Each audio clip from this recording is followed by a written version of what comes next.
নমস্কার বন্ধুরা, আজ তোমাদের সাথে শেয়ার করব মটর পনিরের একটা সম্পূর্ণ নিরামিষ রান্না। তো মটর পনির অনেকে অনেক রকম বানায়, কিন্তু পেঁয়াজ রসুন দিয়ে বানালে না এত ঝামেলা থাকে না, নিরামিষ বানালেই অনেক ভাবতে হয়। তো আজকে আমি একদম সহজ পদ্ধতিতে তোমাদের সাথে মটর পনিরের রেসিপি শেয়ার করব। তো চলো ঝটপট দেখে নেব। তো দেখো কত সফট হয়েছে, আর ভেতরে পুরো তেল মশলা ঢুকেছে, ভেতরের অংশটা একদম সাদা নেই। আর রুটি দিয়ে না, এটা পরোটা দিয়ে হেভি লাগে। তো চলো দেখে নেবো, কিন্তু তার আগে বলে দিই, আমার চ্যানেলে যারা নতুন আছো, এখনও যারা সাবস্ক্রাইব করনি প্লিজ সাবস্ক্রাইব করো, বেল আইকন বাটনটা অবশ্যই প্রেস করো, আমার নিত্য নতুন রান্নার ভিডিওর আপডেট পাওয়ার জন্য ফেসবুক পেজটাকে অবশ্যই ফলো করো। তো ফার্স্টেই কড়াতে দিয়ে দিলাম তেল, জিরে, এলাচ, দারচিনি, লবঙ্গ ফোড়ন দিয়ে দিলাম। আর এইখানে দেখো মটর আছে, পনির আছে, কাঁচা লঙ্কাও আছে, আর টমেটোর পেস্ট আছে, আর কিছু বেসিক মশলা দিয়ে এটাকে ফার্স্টে মেখে নিলাম। হলুদ, জিরে, লঙ্কার গুঁড়ো, গরম মশলা সব দিয়ে এটাকে মেখে নিলাম। ব্যাস, কোনো রকম ঝামেলা নেই যে পনির ভাজতে হবে, মশলা কষাতে হবে, মেখে একদম এটাকে ফোড়ন যেই হয়ে গেছে দিয়ে দিলাম। দেওয়ার পর অল্প একটু জল দিয়ে আর এটাকে ঢেকে রেখে দিলাম হাই ফ্লেমে এটাকে জাস্ট 2 মিনিট ফুটালাম। তারপরে ফ্লেমটাকে লো করে একদম রেখে দিলাম 5 মিনিট। তার মধ্যে একবার চালিয়ে নিয়েছিলাম, একদম তেল ছেড়ে এসছে। তারপরে এখন দিলাম নুনটা আগে দিইনি।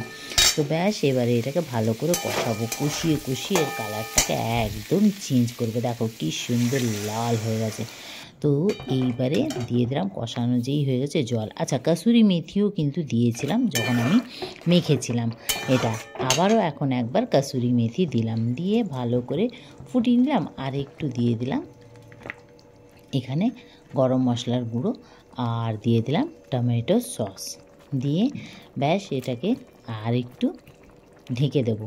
ধনে পাতাটা দিয়ে ব্যাস এবারে একটু ঢেকে দিলাম। এইবারে আরও 5 মিনিট ঢেকে দিয়ে রান্না কমপ্লিট। এইবারে এটাকে সার্ভ করবো একটা বাটিতে। তো দেখেছো কত সহজে রান্না, একদম 2 মিনিটে রান্না হয়ে গেল, তাই না? তো আর এটা রুটি, পরোটা, ভাত সবের সাথে চলবে। আর নামিয়ে একটু ওপর থেকে ধনেপাতা দিয়ে দিলাম। তোমাদের কেমন লাগলো আজকের রেসিপিটা অবশ্য কমেন্ট করো, ভালো লাগলে লাইক শেয়ার করতে ভুলবে না, পেজটাকে ফলো করবে, ইউটিউবটাকে সাবস্ক্রাইব করতে একদমই ভুলবে না। তো চলো আজকের জন্য এই পর্যন্ত, আবার আসছি খুব তাড়াতাড়ি নেক্সট রেসিপি নিয়ে। সবাই ভালো থেকো, সুস্থ থেকো।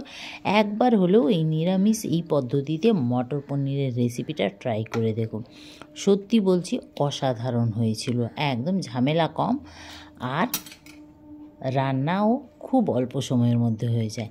আর এত সুন্দর পনিরের টুকরোগুলো সফট হয়েছে, পুরো ভেতর অবধি মশলা তেল ঢুকেছে, ভেতরের কালারটা কিন্তু একদম চেঞ্জ, সাদা নেই, নাহলে অন্য সময় পনির বানালে একদম সাদা সাদা থাকে, তাই তো?